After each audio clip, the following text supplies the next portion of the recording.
எங்களை திருப்பியாய் கொடுத்த நேரத்துக்காக நன்றியோடு துதிக்கிறோம், ஸ்தோத்திரிக்கிறோம். இப்பொழுது உடைய வார்த்தை கேட்க நாங்கள் ஆவலோடு காத்திருக்கிறோம். அப்பா, அடியை மறைத்து ஆவியார் நம்மை இடைவிடவிடமாக ஜெபிக்கிறோம். நாங்கள் தகுதியில் பேசும் நாங்கள் கேட்க ஆவலோடு காத்திருக்கிறோம். உம்முடைய வார்த்தையை சத்தியம் சுவாமி. ஆமென். கர்த்தருக்குள் பிரியமானவர்களே, ஒருவேளை காலை வராதவர்களுக்கு மாலை மீண்டுமாக உங்களுக்கு இந்த குடியரசு தின வாழ்த்துதலை தெரிவித்துக் கொள்கின்றோம். நம்முடைய தலைமை ஆயர் சார்பாக அன்புக்குரியவர்களே, இன்றைக்கு நாம் குடியரசு தின விழாவை நாம் கொண்டாடி கொண்டிருக்கின்ற சூழ்நிலையிலே நம்முடைய வாழ்க்கையை ஒரு விசை நாம் ஆராய்ந்து பார்க்க அழைக்கப்பட்டவர்களாக இருக்கின்றோம். சற்று நேரத்துக்கு முன்பாக பீடத்தண்டை வாசிக்க கேட்ட வேத பகுதியை நீங்கள் எடுத்து வைத்துக் கொள்ளுங்கள். அது பேதுரு எழுதின முதலாம் நிருபம் என்று நமக்கு தெரியும். அதை பார்க்கின்ற பொழுது அது சபைக்கு வெளியே இருந்து வரும் பாடுகளை எவ்வாறு சந்திப்பது என்று அவர் அங்கு குறிப்பிடுகின்றார். அநேகர் கிறிஸ்துவை ஏற்றுக்கொண்டது நிமித்தம் பல உபத்திரவங்களையும் பிறரால் தீமைகளையும் இந்த நாளிலே சகிக்க வேண்டிய ஒரு சூழ்நிலையை நாம் வாழ்ந்து கொண்டிருக்கின்றோம். நாம் எந்த விதமான குற்றம் செய்யாத இருக்கின்ற பொழுது நம்மை குற்றம் சாட்டுகின்ற மக்கள் மத்தியிலே நாம் வாழ்ந்து கொண்டிருக்கின்றோம் என்பதை யாரும் மறக்கவும் மறைக்கவும் முடியாது. அப்படிப்பட்ட மக்கள் மத்தியிலே பேதுரு இந்த முதலாம் நிருபத்தை உற்சாகப்படுத்தும்படி எழுதுகின்றார். நீங்கள் நானும் ஆண்டவருக்காக நம்மை அர்ப்பணித்து ஆண்டவருடைய சித்தத்தை நாம் நிறைவேற்ற நாம் அர்ப்பணிக்கின்ற பொழுது சத்துருவானவன் அதற்கு விரோதமாய் எழும்புகின்ற சூழ்நிலையை நாம் காண்கின்றோம். எனவே இந்த முதலாம் நிருபத்தை பேதுரு எழுதுகின்ற பொழுது அப்படிப்பட்ட விசுவாசிகளிடத்திலே ஒரு உற்சாகத்தை உண்டு பண்ணும்படியாக கொடுக்கின்றார். இந்த இரண்டாம் அதிகாரத்திலே நாம் பார்க்கின்ற பொழுது இங்கே கிறிஸ்துவின் இரட்சிப்புக்குள்ளாக வந்த பின்பு நாம் எப்படி இருக்கின்றோம், கிறிஸ்துவில் வளரும்போது நம்முடைய செயல் எவ்வாறு இருக்க வேண்டும் என்று சொல்லி இங்கே கூறுகிறார். நாம் வாசித்த பகுதியை 2 தலைப்புகளிலே தியானிக்க பரிசுத்த ஆவியானவர் நமக்கு கிருபை செய்வார். ஒன்று கீழ்ப்படிய வேண்டும், இரண்டாவது ஆயத்தமாய் இருக்க வேண்டும். அன்புக்குரியவர்களே, ஒன்று கீழ்ப்படிய வேண்டும். வாசித்த அந்த 13 முதல் 18 வசனங்களை நாம் பார்க்கின்ற பொழுது அங்கு பார்க்கின்றோம், நீங்கள் மனுஷருடைய கட்டளைகளை யாவற்றுக்கும் கர்த்தர் நிமித்தம் கீழ்ப்படியுங்கள். இன்றைக்கு நம்முடைய இந்திய தேசம் குடியரசு தின விழாவை நாம் கொண்டிருக்கின்றோம். நம்முடைய குடியரசு என்று சொல்லுகின்ற பொழுது நமக்கென்று சில அதிகாரங்களை பெற்றிருக்கின்றோம். அப்படின்னா நம் செய்கின்ற காரியங்கள் மூலமாய் நம்மை ஆள்பவர்களை நாம் தேர்ந்தெடுக்கின்றோம். அவர்களுக்கு நாம் கீழ்ப்படிந்து இருக்கின்ற சூழ்நிலையை நாம் தேசத்திலே வாழ்ந்து கொண்டிருக்கின்றோம். அப்படின்றால் அவர்களுக்கு அல்ல, கர்த்தருக்கு நாம் கீழ்ப்படுகின்றோம்.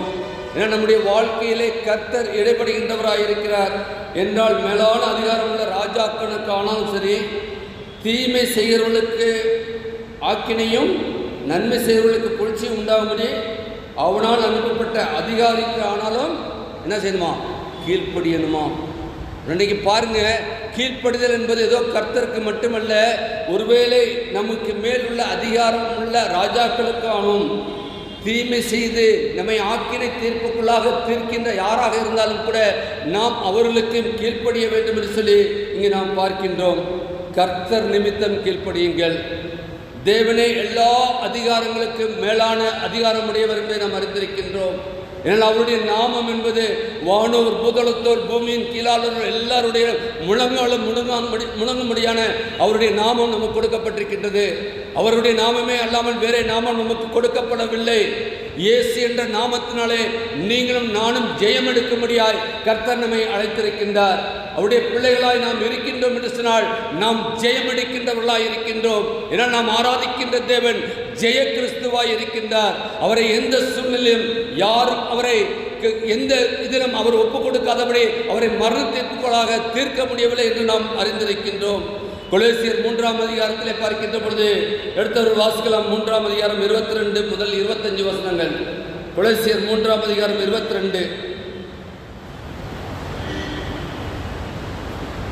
அங்கே நாம் எப்படியாக நாம் கீழ்ப்படிய வேண்டும் சொல்லி பவுலடியா சொல்கின்றார். வேலைக்காரரே, சரீரத்தின்படி உங்கள் எஜமானாக இருக்கிறவருக்கு எல்லா காரியத்திலும் கீழ்ப்படிந்து நீங்கள் மனுஷருக்கு பிரியமாய் இருக்க விரும்புகிறவர்களாய் பார்வைக்கு ஊழியம் செய்யாமல் தேவனுக்கு பயப்படுவர்களாய் கபடமில்லாத இதயத்தோடு ஊழியம் செய்யுங்கள். நீங்கள் கர்த்தராகிய கிறிஸ்துவை சேவிக்கிறதுனாலே சுதந்திரமாகிய பலனை கர்த்தரால் பெறுவீர்கள் என்று அறிந்து எதை செய்தாலும் அதை மனுஷருக்கென்று செய்யாமல் கர்த்தருக்கென்றே மனப்பூர்வமாய் செய்யுங்கள். அநியாயம் செய்கிறவன் தான் செய்த அநியாயத்திற்கேற்ற பலனை அடைவான், பட்சபாதமே இல்லை. ஹல்லேலூயா, ஹல்லேலூயா. நாம் ஆராதிக்கின்ற தேவன் அநியாயம் செய்கிறவருக்கு அநியாயமான காரியங்களை நடப்பிக்கின்ற தேவனாய் இருக்கிறார். நியாயம் செய்கிறவருக்கு நியாயத்தை நடப்பிக்கின்ற தேவனாய் இருக்கிறார் என்று நாம் அறிந்திருக்கின்றோம். எனவே நீங்கள் நானும் எதை செய்தாலும் ஆண்டவருக்கென்று செய்யுங்கள், கர்த்தருக்கென்று செய்யுங்கள். மனுஷருக்கென்று நாம் செய்ய அழைக்கப்பட்டவர்கள் இல்லை என்று சொல்லி இங்கே பார்க்கின்றோம். அதுவும் எவ்வளோ மனப்பூர்வமாய் செய்யுங்கள். இது அறகுறையா அல்ல. ஆண்டவர் உங்களை எந்த நிலையை வைத்திருந்தாலும், எந்த பாடுகளுக்குள்ளாக நீங்கள் கடந்து சென்றாலும், உங்களுடைய பாடுகளின் மத்தியிலே ஆண்டவருக்காக மனப்பூர்வமாய் உங்களுடைய ஊழியத்தை நீங்கள் நிறைவேற்றுங்கள் என்று சொல்லி இங்கே நாம் பார்க்கின்றோம். எதை செய்தாலும் அது கர்த்தருக்கென்று செய்யுங்கள், மனுஷருக்கென்று செய்யாதீர்கள். மனுஷரை நாம் பிரியப்படுத்த அழைக்கப்பட்ட மக்களே அல்ல. மனுஷருக்காக நீங்கள் நானும் வாழ அழைக்கப்பட்ட மக்களே அல்ல.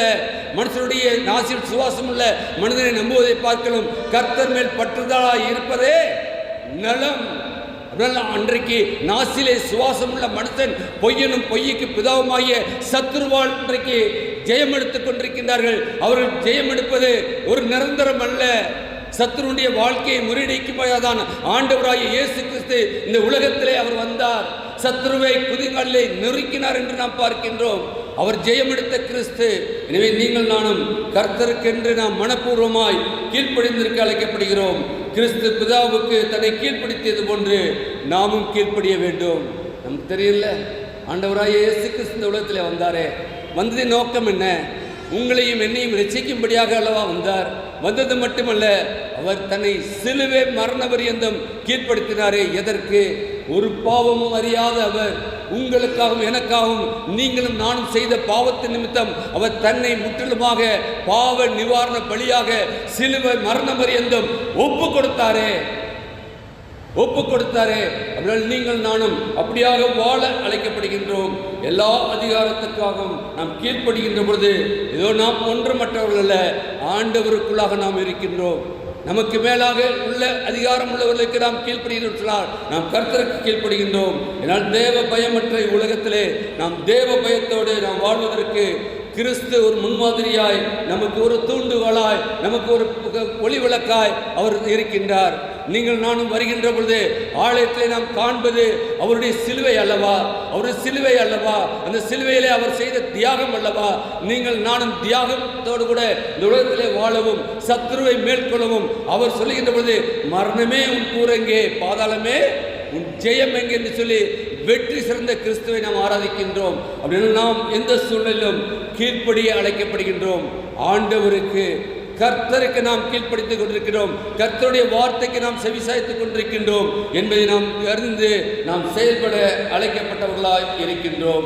இரண்டாவதாக ஆயத்தமாய் இருக்க வேண்டும்.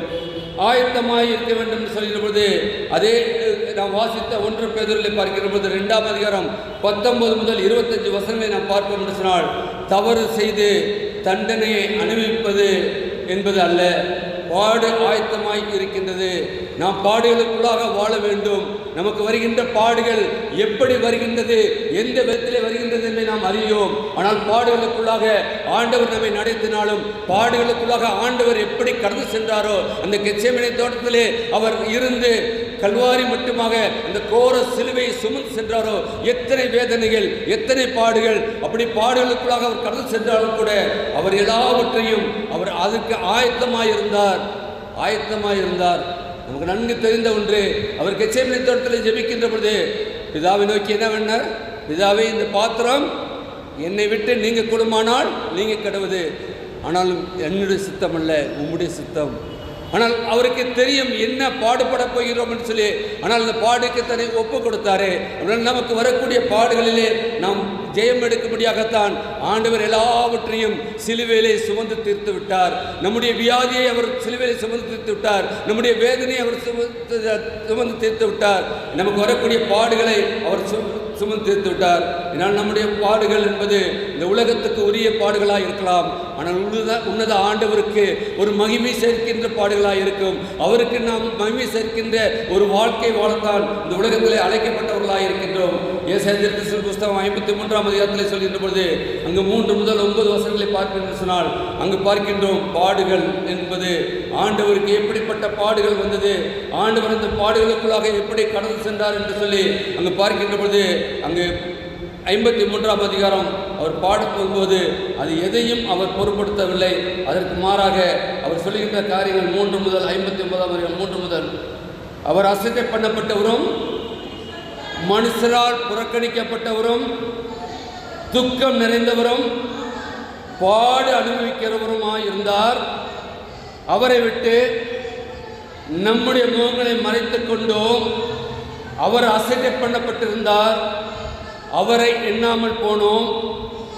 மெய்யாகவே அவர் நம்முடைய பாடுகளை ஏற்றுக்கொண்டு நம்முடைய துக்கங்களை சுமந்தார். நாமோ அவர் தேவனால் அடிக்கப்பட்டு வாதிக்கப்பட்டு சிறுமைப்பட்டவர் என்று எண்ணினோம்.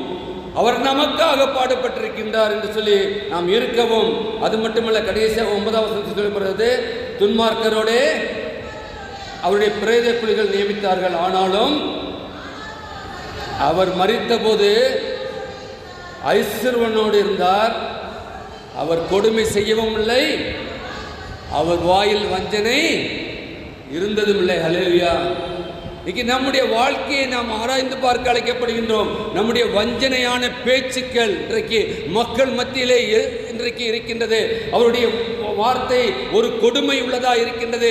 என்ன பேசுகின்றோம், என்ன யாரிடத்திலே என்ன சொல்லுகின்றோம் என்பதை அறியாதபடி பேசிக்கொண்டிருக்கின்ற கொடுமை உள்ளவர்கள் இருக்கின்றார்கள். அவருடைய இருதயமோ வஞ்சனை நிறைந்ததா இருக்கின்றது. வஞ்சனைக்குள்ளாக இந்த வஞ்சனை வெளிப்படுகின்றதா இருக்கின்றது என்பதை நாம் அறிந்திருக்கின்றோம். அவர்கள் வஞ்சனையாய் சூழ்ச்சியாய் அநேக காரியங்களை உங்களுக்கும் எனக்கும் உங்களுடைய குடும்பத்திற்கும் என்னுடைய குடும்பத்திற்கு விரோதமாய் உருவாக்கி கொண்டிருக்கலாம். ஆனால் நாம் ஆராதிக்கின்ற தேவன் அவர் நம்மை ஆயத்தப்படும்படி அழைக்கின்றார். நம்முடைய ஆயத்தம் ஆண்டவர் மேல் இருக்க வேண்டும். ஆண்டவருடைய வருகைக்காக நாம் ஆயத்தப்பட்டவர்களாய் இருக்க அழைக்கப்படுகின்றோம். ஆண்டவருடைய வருகையிலே நம்முடைய கிரியைக்கு தக்க பலன் அவரோடு கூட வருகிறது என்பதை நாம் அறிந்திருக்கின்றோமே. அப்படின்னா நம்முடைய கிரியை எப்படிப்பட்டதாக இருக்கிறது? மனுஷன் காண்கின்ற விதமாய் அவர் காண்பதல்ல. மனுஷனும் முகத்தை பார்க்கின்றான், கர்த்தரோ உள்ளத்தை ஆராய்ந்து அறிகிற தேவன். உள்ளத்திலே நம்முடைய வஞ்சனைகளையும் நம்முடைய காரியங்களையும் அறிந்திருக்கிற தேவன் அல்லவா நமக்கு நியாய தீர்ப்பு நாளிலே நியாயம் தீர்க்க கொடுக்க இருக்கின்றார். எனவே நீங்கள் நானும் இந்த உலகத்திலே வாழ்கின்ற பொழுது ஆயத்தத்தோடு இருக்க வேண்டும்.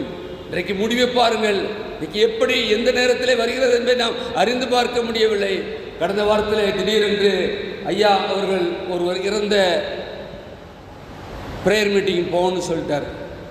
சரி என்று நம்முடைய திருச்சபையின் ஒரு பெண் இறந்த இதுக்கு நான் அந்த பெண் இறந்த பொழுது அன்றைக்கு அடக்க ஆராதனை நடத்தி அடக்கம் பண்ண எல்லாம் நான் தான் பண்ணேன். கடைசியாக எங்கு செல்கிறோம் என்பது தெரியவில்லை. நான் அந்த வீட்டுக்கு சென்ற பொழுது 3ஆவது மாடியிலே அங்கே உட்கார்ந்திருக்கின்ற பொழுது அவருடைய கணவரும் அந்த குழந்தையும் யாரும் இல்லை. என்ன பாய்? லீலா எனக்கு பித்தானிபுரத்தில் இருக்காங்களே பாய், என்ன பாய்மா? லிசி பாய் அவங்க இறந்ததை நம்ம எவ்வளோ கேள்விப்பட்டிருக்கோம். நம்மோடு கூட இருந்தாங்க. நம்மோடு அன்றைக்கு உன்னதமானவர்களே அவர்கள் பதில் எழுதி அவருக்கான பிரைஸ் அந்த மாதம் இருந்தது. அவர்கள் துவைத்து கொண்டிருக்கின்ற நேரத்திலே வயது 43, இறந்த வயது 43. எப்படியாக அந்த குடும்பங்கள் அவரோடு கூட பிறந்தவங்க 7 பேர் அன்றைக்கு வந்து இந்த அடக்காரதனையும் சரி வீட்டிலேயும் தூக்க விடவில்லை. இங்கே வந்து அடக்காரதனை முடித்து வைத்து தத்தனிலே போய் அடக்கம் பண்ணினோம்.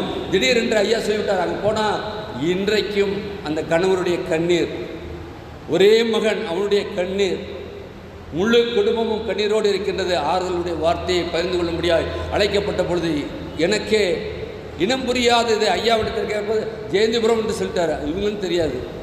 ஆனால் ஆண்டவர் கிருபையாக இன்றைக்கு ஆறுதலான வார்த்தையை கொடுக்கும்படி கிருபை பாராட்டினார். நினைத்து பார்க்க அழைக்கப்படி நம்மோடு வாழ்ந்து அவர்கள் இறந்து ஒரு ஆண்டு முடிந்து விட்டது என்று சொல்லும் பொழுது நான் நினைக்கவில்லை. எப்படி நாட்கள் ஓடிக்கொண்டிருக்கின்றது, ஆண்டுகள் ஓடிக்கொண்டே இருக்கின்றது. 2023 24 வந்தாச்சு. இந்த முதல் மாதத்தை நாம் முடிக்கப் போகின்றோம். இப்பொழுதுதான் நியூ இயர் ஆராதனையில் நாம் கலந்து கொண்டோம். ஆனால் இன்றைக்கு இருக்கின்ற சூழ்நிலை நம்முடைய வாழ்க்கையை ஒரு விஷயம் ஆராய்ந்து பார்த்து நாம் செய்கின்ற காரியங்களுக்கு தக்க பலன் ஆண்டவரிடத்திலிருந்து வருகிறது என்பதை நாம் அறிந்து நம்முடைய ஆயத்தம் எப்படிப்பட்டதாக இருக்க வேண்டும் என்பதை நாம் அறிந்து கொள்ள அழைக்கப்படுகிறோம். இந்த நாட்களில் என்ன சொல்கின்ற பொழுது கிறிஸ்துவை எவ்விதமாய் வெளிக்காட்டுகிறோம் என்பதை நாம் அறிந்து கொள்ள வேண்டும். நாம் பேசுகின்ற பேச்சு, நாம் நடக்கின்ற காரியங்கள், நாம் செயல்படுகின்ற காரியங்கள் கடவுளை வெளிப்படுத்துகின்றதாக இருக்க வேண்டும். கடவுளுடைய பிள்ளைகள் என்று சொல்லிக்கொண்டு கடவுளை தூசிக்கின்றவர்களாக, கடவுளுக்கு விரோதமான காரியங்களை ஈடுபடுகின்றவர்களாக இருப்போம் என்று சொன்னால் நமக்கு என்ன கிடைக்கும் என்று நாம் அறிந்து பார்க்க அழைக்கப்படுகின்றோம். இங்கே பார்க்கின்ற பொழுது அங்கே சொல்லப்படுகின்றது 20ஆம் வசனத்திலே, நீங்கள் குற்றம் செய்து அடிக்கப்படும் போது பொறுமையோடு சகித்ததால் அதனால் என்ன கீர்த்தி உண்டு. நீங்கள் நன்மை செய்து பாடுபடும் போது பொறுமையோடு சகித்தால் அதுவே தேவனுக்கு முன்பாக விருத்தியாக இருக்கும். ஹல்லேலூயா. நாம் நன்மை செய்கின்றோம், மற்றவர்களுக்கு உதவி பண்ணுகின்றோம், உதவிக்கரம் நீட்டுகின்றோம். உதவி பெற்ற ஒரு மக்கள் நமக்கு விரோதமாக எழும்புகின்றார் சொன்னால் நாம் நன்மை செய்து அதனால் வருகின்ற பாடுகள் இருக்கும் என்று சொன்னால் நிச்சயமாக அது விருத்தியாக இருக்கும். ஒருவேளை நாம் அநியாயம் செய்து அக்கிரமம் செய்து, அதனால சொல்லுவாங்க பாடுபடுகிறவர்கள் பாக்கியவான்கள். அந்த முன்னால் இருக்கிறத எடுத்துருவாங்க 2 வார்த்தை. என்ன வார்த்தை?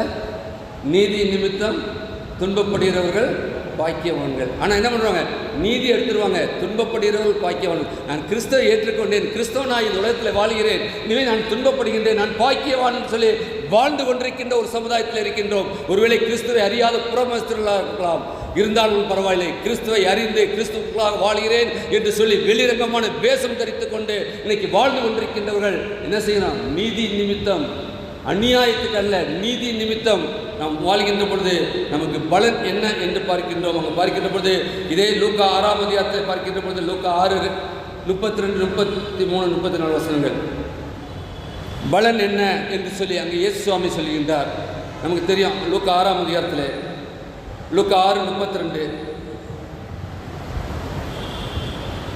33 வசனம். உங்களுக்கு நன்மை செய்தவர்களுக்கு நீங்கள் நன்மை செய்தால் உங்களுக்கு பலன் என்ன? பாவிகளும் அப்படியே செய்கிறார்கள். திரும்ப கொடுப்பார் என்று நம்பி நீங்கள் கடன் கொடுத்தால் உங்களுக்கு பலன் என்ன? திரும்ப தங்கள் கொடுக்கும்படியாக பாவிகளுக்கு கடன் கொடுக்கிறார்களே. அப்படின்னா நம்முடைய வாழ்க்கையிலே ஆண்டவர் எதிர்பார்க்கின்ற காரியம், ஆண்டவருக்குள்ளாக நாம் இருப்போம் என்று சொன்னால் நாம் ஆயத்தமாக இருக்க வேண்டும். ஆயத்தமாக இருக்க வேண்டும் சொன்னால் அவருடைய வருகைக்காக நம்மை ஆயத்தப்படுத்தினவர்களாக இருக்க வேண்டும். அங்கே பார்க்கின்ற பொழுது நாம் எப்படிப்பட்டவர்களாக இருக்க வேண்டுமாம்? நீங்கள் 21ஆம் வசனம், 1 பேதுரு 3ஆம் அதிகாரம் 21ஆம் வசனம். நீங்கள்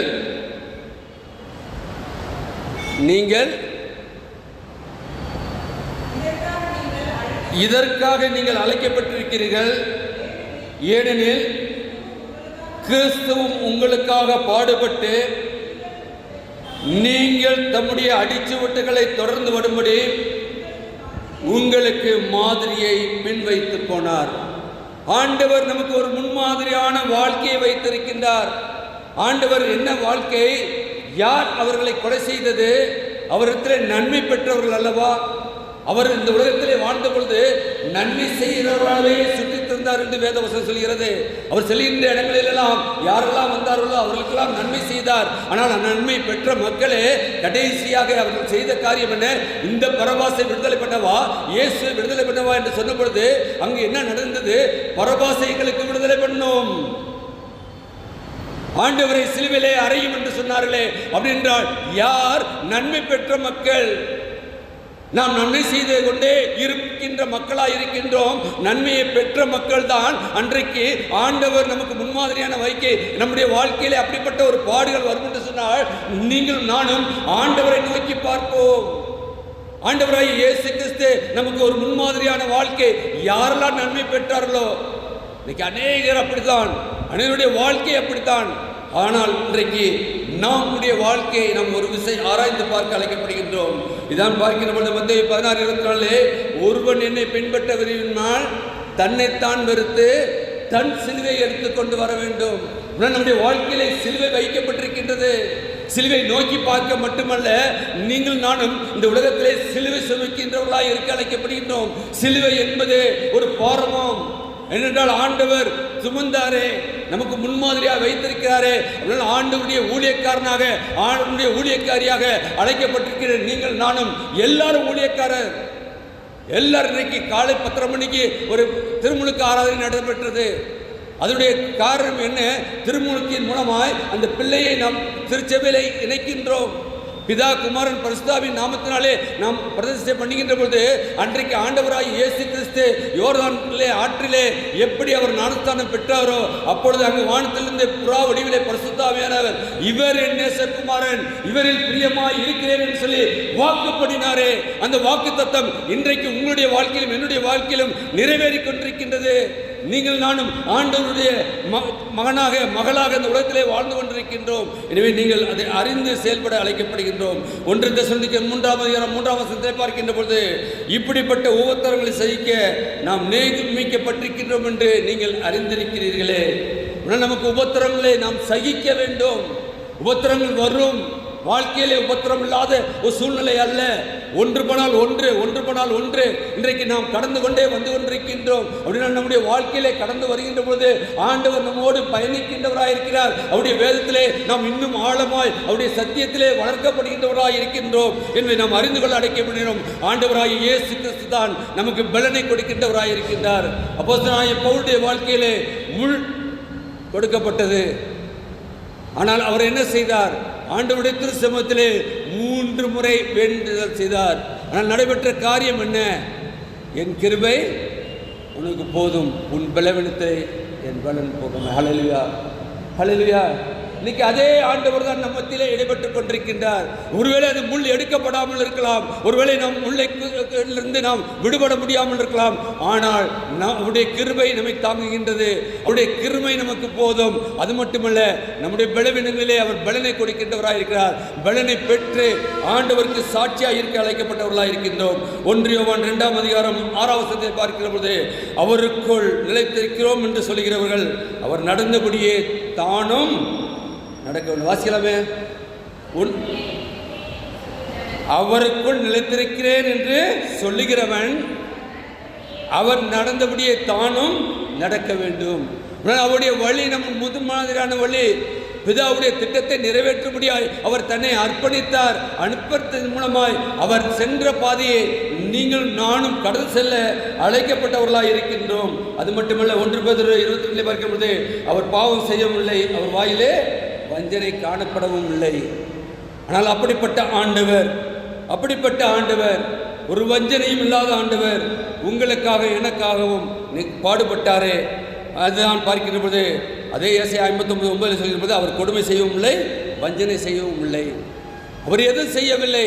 இன்றைக்கு நீங்கள் நானும் எதுவும் செய்யவில்லை. மற்றவர்களை நாம் நம்புகின்றோம், நம்பி மோசம் போய் இருக்கின்றோம் என்பதை நாம் அறிந்து கொள்ள அழைக்கப்படுகின்றோம். நம்பிக்கை என்பது மனிதர் மேல் நாம் வைக்கின்ற பொழுது அந்த நம்பிக்கை வீண். ஆண்டவர் மேல் நீங்கள் நானும் நம்பிக்கை வைப்போம் சொன்னால் நமக்கு பாடுகள் உண்டு, வேதனைகள் உண்டு, நிந்தனைகள் உண்டு, பொய்யான காரியங்கள் பரப்பப்படும். ஆனாலும் கூட ஆண்டவர் என்னோடு கூட இருக்கின்றார். அவர் போதும், அவருடைய கோலும் தடியும் என்னை தேற்றும் என்று சொல்லி அன்றைக்கு பவுலை பலப்படுத்தின கர்த்தர் இன்றைக்கு நம்மை பலப்படுத்துகின்றவராக இருக்கின்றார். இன்றைக்கு பார்க்கின்ற பொழுது, அங்கு பார்க்கின்ற பொழுது 23 அவர் வையப்படும் போது பதில் வையாமலும், பாடுபடும் போது பயமுறுத்தாமலும் நியாயமாக திருப்பி செய்கிறவர்களுக்கு தம்மை ஒப்புவித்தார். பாருங்கள் ஆண்டவருடைய பொறுமையை பாருங்கள். இன்றைக்கி நாம் பொறுமையோடு இருப்போம் சொன்னால் ஆண்டவர் நம்மோடு கூட இருக்கின்றார்.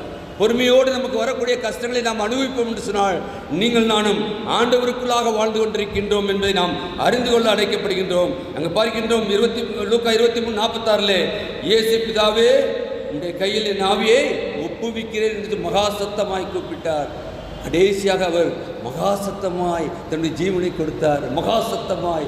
அன்றைக்கு ஆண்டவருடைய பிள்ளைகளும் அப்படிப்பட்ட ஒரு வாழ்க்கை. அப்படி என்றால் நாம் கொண்டிருக்கின்ற விசுவாசத்திலிருந்து நாம் எந்த சூழ்நிலையும் வழிவிலகி போகாதபடி நாம் கொண்டிருக்கின்ற காரியங்களிலிருந்து நாம் ஆயத்தத்தோடு கூட இருக்கவும், அவர் இந்த இரவிலே வருவார் என்று சொன்னால் நீங்கள் நானும் ஆயத்தமா என்பதை நாம் சிந்தித்து பார்க்கவும்.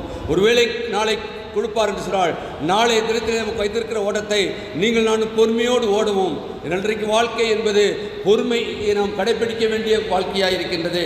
எனவே நீங்கள் நானும் அதன்படி வாழ அழைக்கப்பட்டவர்களாக இருக்கின்றோம். ரோமர் 7ஆம் அதிகாரம் 6ஆம் வசனத்தில் சொல்கின்ற பொழுது அப்போஸ்தலனாகிய பவுல் ரோமாபுரியருக்கு எழுதுகின்ற பொழுது இங்கு சொல்கின்றார், ரோமர் 7:6,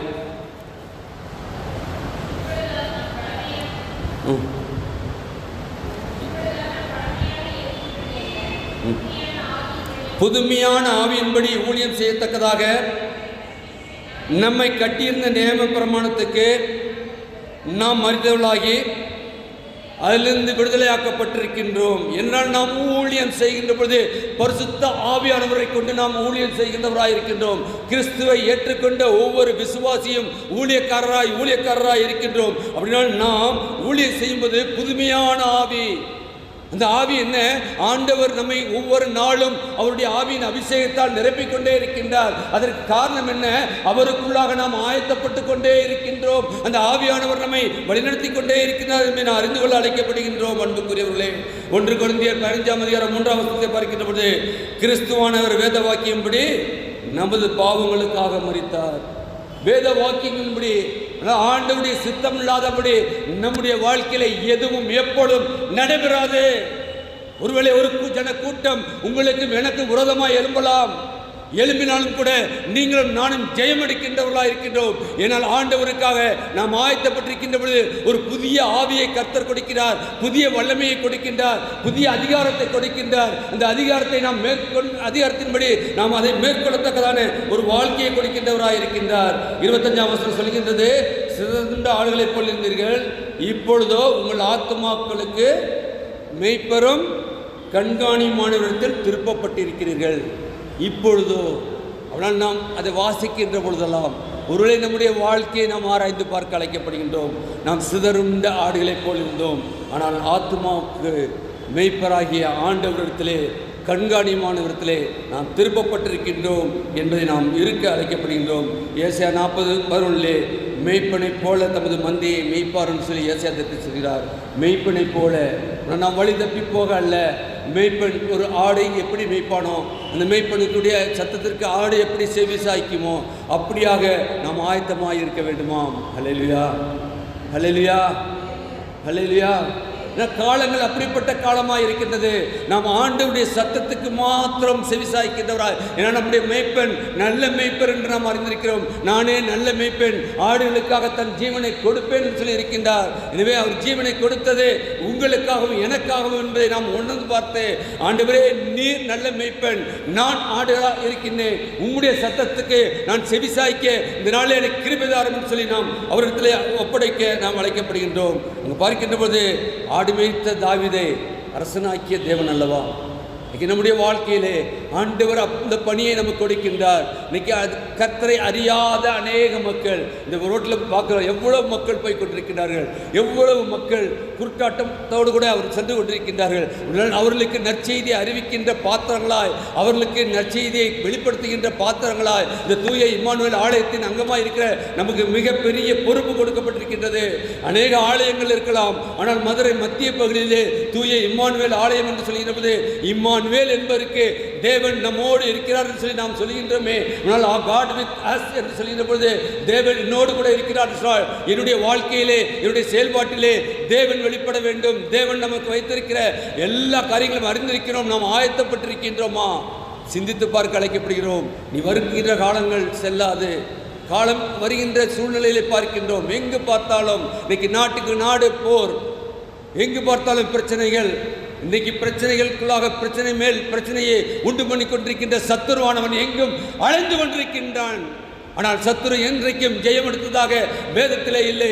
நீங்கள் நானும் வைத்திருக்கிற வேத புத்தகம் ஜீவனுள்ள வார்த்தை. இந்த வார்த்தை ஒருபோதும் வெறுமனே திரும்பாது என்று சொல்லி வேத வசனம் நமக்கு சொல்கிறது.